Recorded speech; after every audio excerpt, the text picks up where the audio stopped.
कि जब तक कलयुग 5505 वर्ष नहीं बीत जाता तब तक मूल ज्ञान और मूल शब्द, मूल मंत्र, वो सार शब्द यानी सार शब्द, सार नाम छुपा कर रखना है।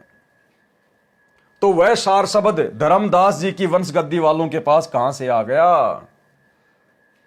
वह सार शब्द, मूल शब्द तथा मूल ज्ञान अर्थात तत्व ज्ञान मेरे यानी रामपाल दास के पास है, विश्व में अन्य किसी के पास नहीं है। और भाई और बहनों, अभी तक गुरुजी ने किसी को भी सार शब्द नहीं दिया है। सार नाम के रूप में 3 मंत्र का जाप परमेश्वर अवश्य दे रहे हैं, लेकिन सार शब्द जो मूल मुक्ति का मंत्र है वो परमेश्वर ने अभी तक किसी को नहीं दिया है। यानी जो रजा गुरुदेव भगवान ने अपनी पहचान करवाने की और पहचान होने के बाद में तमाम वो क्रियाएं जो भगवान के साथ की जाती हैं, जो रजा आप और हम सत्सेवकों के ऊपर हुई है वो अन्य संगत में किसी के ऊपर नहीं हुई है। अभी तक गुरुदेव भगवान ने किसी को ओरिजिनल सार नाम भी नहीं दिया। सार नाम भी क्यों नहीं दिया? क्योंकि वही कंडीशन, अध्यात्म की वही कंडीशन कि जब तक आप अपने गुरु को ही परमात्मा के रूप में नहीं पहचानोगे, नहीं जानोगे, तब तक आपको सार नाम अर्थात सार शब्द नहीं दिया जाएगा। एक सत्संग में गुरुदेव भगवान ने कहा कि सार नाम देना तो परमात्मा ही देना है। कितनी बड़ी बात है भाई और बहनों, विचार करो कि सार नाम देना तो परमात्मा ही देना है। और सार नाम उस समय दिया जाएगा जब सतगुरु और परमात्मा भगत के लिए कति एक हो जाएंगे। यानी अपने गुरु में और भगवान में, यानी कबीर जी में और अपने सतगुरु में रति भर भी अंतर भगत नहीं समझेगा, अपने गुरु को ही कबीर मान के पूजेगा। उस समय वो सार शब्द मिलता है और काम करता है। क्योंकि भाई और बहनों, सार शब्द का एक नियम है। जिस दिन आपको सार नाम मिल गया या सार शब्द मिल गया, उसके बाद में इस भक्ति मार्ग में शुद्धिकरण का कोई ऑप्शन नहीं है। यानी सार नाम मिलने के बाद यदि आपने एक बार भी मर्यादा खंडित कर दी तो फिर आपका शुद्धिकरण नहीं हो सकता। वो आत्मा सदा सदा के लिए कलयुग की पिछली पीढ़ी में फिर रिजेक्ट हो जाएगी। पहले आप ये सत्संग सुनिए कि सार शब्द किस आत्मा को दिया जाता है। गुरुदेव कह रहे हैं सार शब्द देना तो, सार नाम कहो चाहे सार शब्द कहो, सार नाम देना तो परमात्मा ही देना है। ये जो सतलोक आश्रमों में जो डीवीडी से जो सार नाम दिया जा रहा है ना, 25-25 हजार के पाठ के लिए, एक एक पाठ के पैसों के लिए, ये ओरिजिनल नहीं है। क्योंकि ये लोग सार नाम के योग्य ही नहीं है, और योग्य हुए बिना परमात्मा कभी ऐसी गलती कर नहीं सकता। क्या कह रहे हैं गुरुदेव कि सार नाम देना तो परमात्मा ही देना है। और सार नाम उस समय मिलेगा, कब मिलेगा? जब सतगुरु और परमात्मा कति एक हो जाएंगे। तो बताओ, इन सतलोक आश्रमों में तो लाखों लोगों को सार नाम आलू टमाटर की तरह बांट दिया एक एक पाठ प्रकाश के चक्कर में। और जबकि सबके घरों में दाढ़ी मूछ वाले कबीर जी की भी पूजा होती है और संत रामपाल जी की भी फोटो रखी है। दादा गुरु को, अपने गुरु भाई को, एक आत्मा को, एक भगत को भी अपने दरबार में सजा के रखा हुआ है। पंडित चितानंद एक भगत, उनको भी अपने दरबार में सजा के रखा है, अपने गुरुदेव भगवान के बराबर में बैठा रखा है। अरे इस कबीर परमात्मा सतगुरु रामपाल जी के बराबर में बैठने का कोई अधिकारी है, कोई योग्य है क्या? पतिव्रता आत्मा केवल अपने एक पति परमेश्वर की पूजा करती है। आत्मा एक है, उसका परमात्मा भी एक ही है। द्रौपदी की तरह 5-5 पति नहीं होते। इन सतलोक आश्रमों से जुड़े हुए भाई बहन जो कहते हैं हमें सार नाम मिल गया, सार शब्द मिल गया, आज भी वो जून के महीने में अपने गुरु के अलावा दाढ़ी मूछ वाली कबीर जी की फोटो को ही कबीर मानकर कबीर प्रकट दिवस मनाते हैं।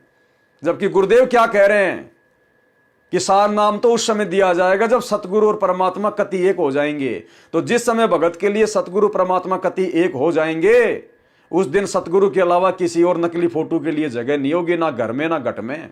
तो अभी तक ये लोग सार नाम और सार शब्द के योग्य नहीं हुए हैं, और ना किसी को परमेश्वर ने अभी तक ओरिजिनल सार नाम या सार शब्द दिया है। तो सुनिए पहले ये छोटा सा सत्संग। ये नियम है ईश्वर का। गुरु मानुष कर जानते ते नर कहिए अंधे, वह दुखी संसार में आगे यम के फंदे।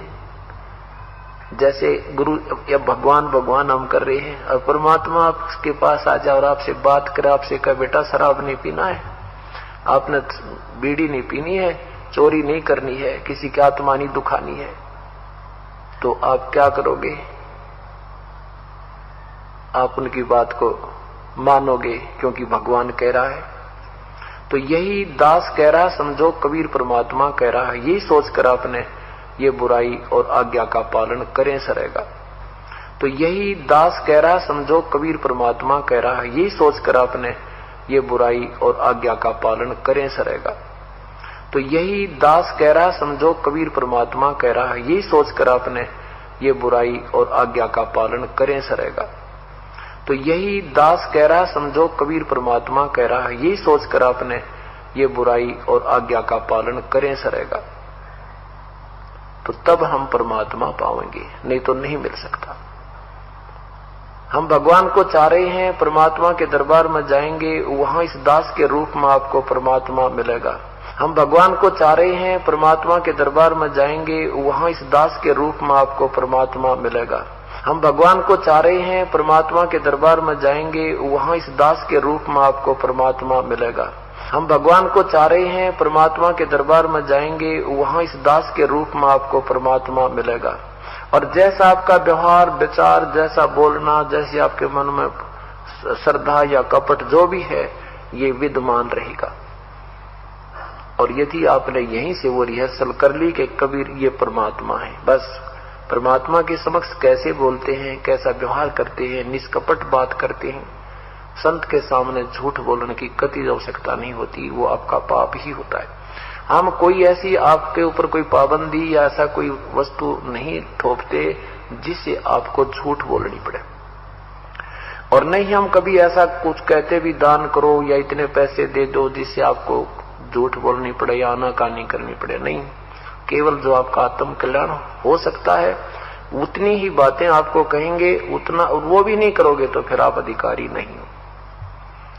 हम क्या कहेंगे कि ये कोई बुराई नहीं करना, बीड़ी शराब मांस तम्बाकू नहीं पीना, कोई मर्यादा भंग नहीं करना, क्योंकि ये खेल का मैदान है और इसमें जरा से भी फाउल हो जाओगे आप बाहर बैठ जाओगे, एक जीवन आपका चला जाएगा।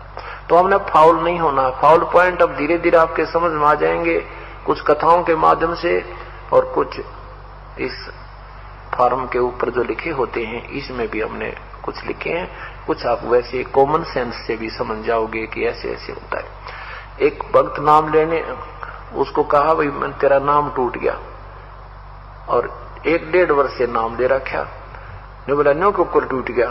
अरे तेरा गजब भैया, गुरु जी कह रहे भी तेरा नाम खंड हो गया, और आगे से ये बोल रहा है नो कुकर टूट गया। अरे तेरा कह दी हाँ जी कोई गलती बन गई होगी और आगे नहीं करेंगे। ये तो कुछ बात बोलना भी नहीं सीखा अभी तक तो हमने, और अब बात देखें सार नाम प्राप्ति की। ये तो कुछ बात बोलना भी नहीं सीखा अभी तक तो हमने, और अब बात देखें सार नाम प्राप्ति की। ये तो कुछ बात बोलना भी नहीं सीखा अभी तक तो हमने, और अब बात देखें सार नाम प्राप्ति की। ये तो कुछ बात बोलना भी नहीं सीखा अभी तक तो हमने, और अब बात देखें सार नाम प्राप्ति की। सार नाम मिलेगा ये मेरी मर्जी से होगा। और सतनाम तक का फिक्स टाइम हमने रखा हुआ है, प्रथम मंत्र उसके 4 महीने के बाद, और ज्यादा से ज्यादा 6 महीने के अंदर आपने वो ले लेना चाहिए, उससे लेट नहीं होना चाहिए। फिर आप में लगन नहीं है जो कई तो भक्त ऐसे हैं जी 2 दिन पहले आ खड़े होते हैं जी, 2 दिन रह रहे हैं दे दो कर दो दया, हम कहते हैं नहीं भाई पूरा टाइम ऑन दे। अच्छा जी, और कई 6-6 महीने 7-7 महीने मावे नाम दूसरा याद देना रहा लेना। अरे तेरा गजब हुई, फिर तू भक्ति कर रहा है ड्रामा कर रहा है, एक अनमोल वस्तु के पीछे रह रहा है। कोई आपकी प्रमोशन होनी होंगी या दिन गिन भाग जा, कई दिन रह रहे हैं, तो ये आप तो आपको लगन नहीं है। तो ऐसे कुछ आपके अंदर श्रद्धा हम देखते हैं, तो सतनाम आपको 4 महीने के अंदर अंदर ले लेना चाहिए। और फिर सार नाम ये दास देगा जब आप योग्य हो जाओगे। सार नाम के लिए आपने बहुत विनम्र, आपके अंदर भक्ति की कमाई भी बढ़नी चाहिए। कति मन में सतगुरु और परमात्मा एक हो जाने चाहिए। कति मन में सतगुरु और परमात्मा एक हो जाने चाहिए। कति मन में सतगुरु और परमात्मा एक हो जाने चाहिए। और विनम्रता आ जाएगी तब ये सार नाम काम करेगा। जैसे डॉक्टर के पास मरीज जाता है, उसका फोड़ा हो गया, डॉक्टर कहता है चीरा लगाना पड़ेगा, लेकिन अभी चीरे के योग नहीं हुआ है, 2 दिन की दवाई दे जा। वो 2 दिन के बाद आता है, फिर भी देखता है कि अभी भी ऑपरेशन योग्य नहीं है, फिर कहता है 3 दिन की दवाई फिर ले जा। और डॉक्टर मरीज कहता है जी ला दो चीरा, बहुत दर्द हो रहा है। अच्छा बेटा 3 दिन पाछा आ जाइए। फिर 3 दिन के बाद आता भी 1 हफ्ते माना। अब डॉक्टर इतना पागल नहीं है कि उस मरीज के कहने तो चीरा ला देगा, वो अपने हिसाब से देखेगा कि अब ये बिल्कुल योग्य हो गया है तो तुरंत लगा देगा और उसको मवाद काट के सीम देगा। तो ऐसे ही जब आप योग्य हो जाओगे, आप प्रार्थना करते रहिए, लेकिन दास जब चाहेगा तभी ये चीरा लगेगा, अर्थात सार नाम आपको मिलेगा। बोलो सतगुरुदेव की। अब भाई और बहनों सुनिए ये वाला सत्संग जिसमें परमात्मा ने क्लियर कर दिया कि जब तक भगत को पूरी तरह से अध्यात्म ज्ञान नहीं होगा, गुरु और परमात्मा के बीच की खाई को नहीं मिटा देगा कि गुरु और गोविंद 2 नहीं भाई, जब तक 2 समझोगे दोजक में जाई, तब तक उसको सार नाम नहीं दिया जाता। और एक बार सार नाम प्राप्त होने के बाद यदि आपने मर्यादा खंडित कर दी, कोई भी नियम भंग कर दिया, तो इसमें नाम शुद्धिकरण का ऑप्शन नहीं है। अगर आपने एक बार भी मर्यादा खंडित कर दी, नाम खंडित कर दिया, तो आप सदा सदा के लिए परमात्मा की भक्ति से रिजेक्ट हो जाओगे। इसलिए परमात्मा ने अभी तक किसी को ओरिजिनल सार नाम नहीं दिया। अन्यथा ये तो पहाड़ जैसी गलतियां करके बैठे सतलोक आश्रम वाले। अगर इनको ओरिजिनल सार नाम मिल चुका है तो परमेश्वर के इस सत्संग के अनुसार जो अभी आप सुनने वाले हैं कि सार नाम के बाद फिर नाम शुद्धिकरण का ऑप्शन नहीं है, वो सदा सदा के लिए परमात्मा से रिजेक्ट हो जाता है। फिर तो भाई ये जितने भी सतलोक आश्रमों से जो लोग सार नाम प्राप्त हैं, ये सब के सब रिजेक्ट हैं। रिजेक्ट, मुक्ति की उम्मीद ना करना। सुनिए सत्संग। सार नाम की सोचते हैं इसको देना है कि नहीं देना, क्योंकि ये एक बहुत अनमोल जड़ी है और इसको लेने के बाद कोई बकवाद कर जाता है, उसको परमात्मा फॉरएवर सदा के लिए रिजेक्ट कर देगा। सार नाम की सोचते हैं इसको देना है कि नहीं देना, क्योंकि ये एक बहुत अनमोल जड़ी है और इसको लेने के बाद कोई बकवाद कर जाता है, उसको परमात्मा फॉरएवर सदा के लिए रिजेक्ट कर देगा। इसलिए हम इस सार नाम को तो बहुत ही सोच समझ के खूब समय देते हैं, कहीं ये दास दोषी ना हो जाए, क्योंकि एक ऐसी अनमोल जड़ी थी, आज तक किसी को नहीं दी और आगे देने का अधिकार नहीं दिया। उन पुण्यात्माओं को जिनको प्रभु स्वयं मिले, उनको केवल स्वयं जाप करने तक ही सीमित रखा, अन्य को तो सतनाम बताने के लिए भी नहीं कहा। वाणी में लिख देना कोई और चीज होती है, आगे आदेश उपदेश देना कोई और वस्तु होती है। और वो जड़ी इस दास को दी है और मैं इसको बहुत सूझबूझ से प्रयोग नहीं करूंगा तो मैं दोषी हो जाऊंगा। ऐसी गलती ये दास नहीं करेगा, क्योंकि मेरा उद्देश्य कोई और नहीं है, केवल कल्याण करना है, स्वार्थ नहीं है। स्वार्थी व्यक्ति डूब सकता है। तो भाई और बहनों, इसलिए अभी तक सतगुरु रामपाल जी ने अपने भक्तों के कमजोर संस्कारों को देखते हुए, उनकी अज्ञानता को देखते हुए, अभी तक परमात्मा ने किसी को भी ओरिजिनल सार नाम नहीं दिया है।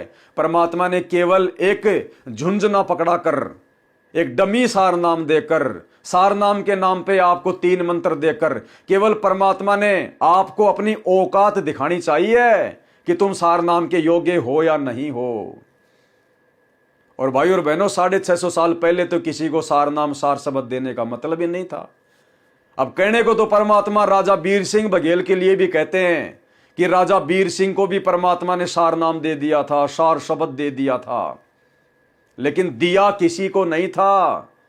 उस समय परमात्मा इन सारी घटनाओं को जन्म इसलिए दे रहे थे ताकि उनके उन उदाहरणों को देख देख कर, उन भक्तों की उन गलतियों को देख देख कर जो गुरु को मानुष ही मानते थे, आज पिछली पीढ़ी वाले सावधान हो जाएं और गुरु को परमात्मा मानकर, अपना इष्ट मानकर वो ओरिजिनल सार नाम और सार शब्द प्राप्त करने के योग्य हो जाएं।